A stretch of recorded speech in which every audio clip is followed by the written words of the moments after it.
This is a demo of how to create and edit a site very, very quickly using one of our studio templates. This template is going to be the agency template. So when you go to the marketplace, if you select templates as the category and filter the studio, you'll see here there's a range of templates. The agency template is Bootstrap 5 and the others are Tailwind.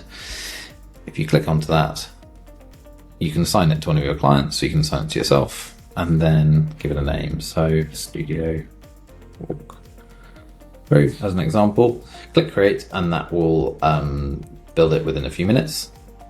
Here's one I created earlier that I've just gone into.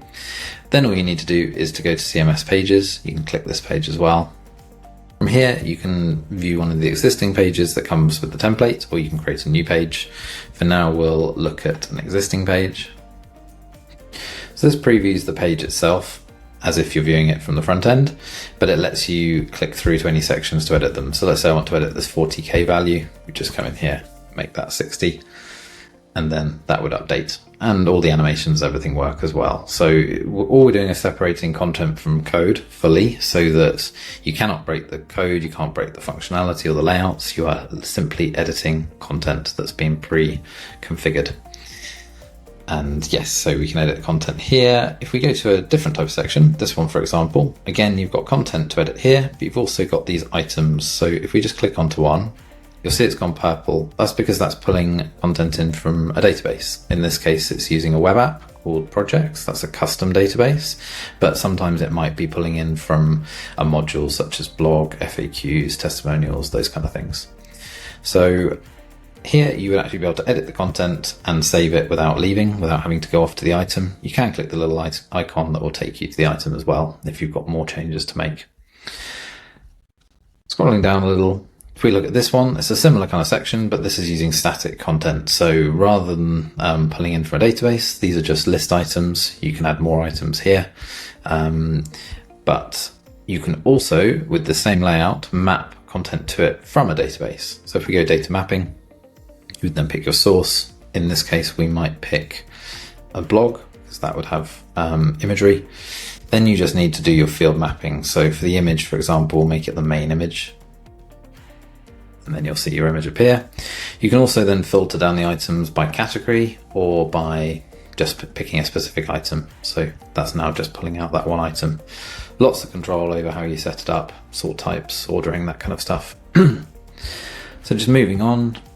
There's then more sections that are managed basically exactly the same way. Once you get used to editing one thing, it'll be the same with everything. So meet the team is pulling in from the team members, which is the author's web app.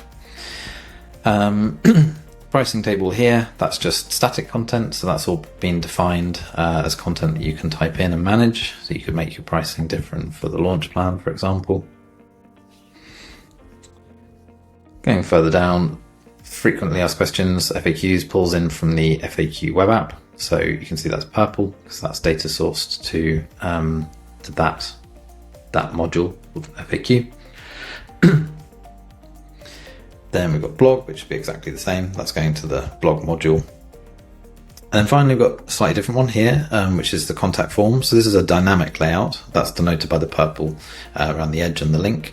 So what that's doing is that's linking off to some functionality where the layout is managed separately. So we're just pulling it in here, but it allows you to do some clever things. So if we click this link, that will take us off to the form itself. And if we go into that form, we can then choose to add a new field. So just jumping back quickly, you'll see there's name, email, message.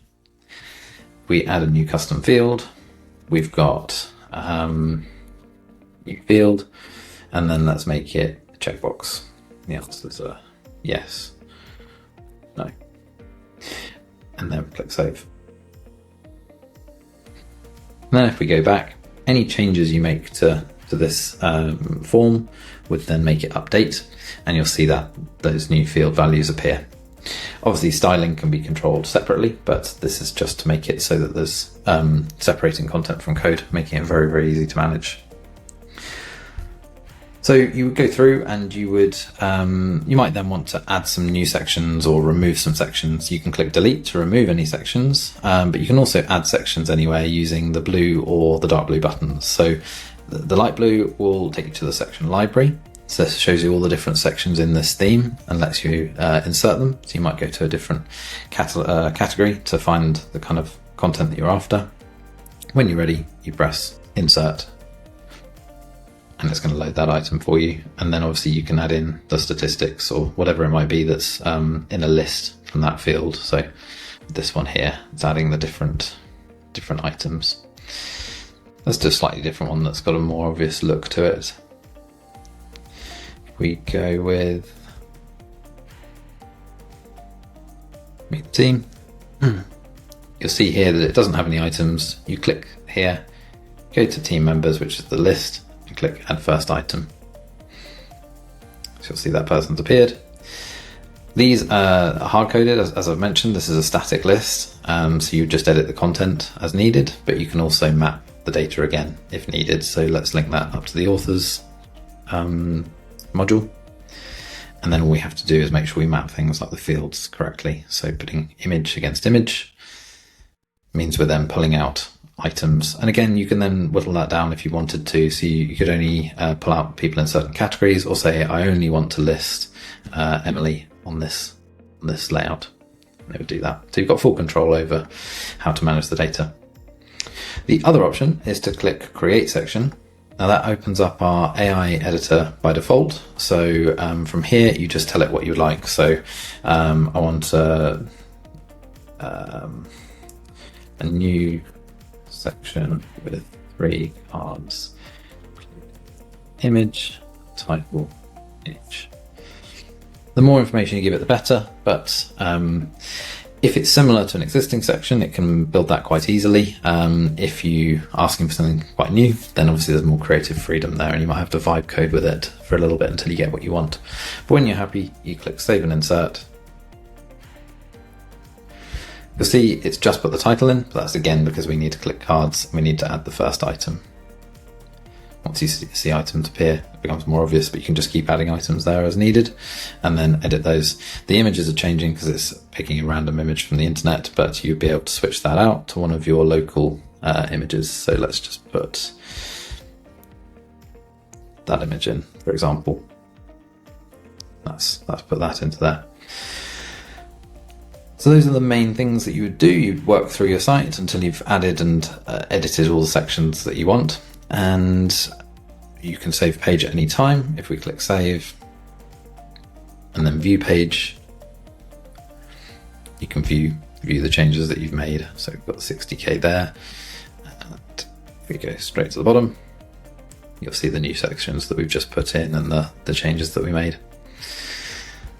Then when you're ready, when you've finished the site, it's very easy to go live. There's documentation to help you with those steps, and we're always available on live chat as well to assist. Thank you.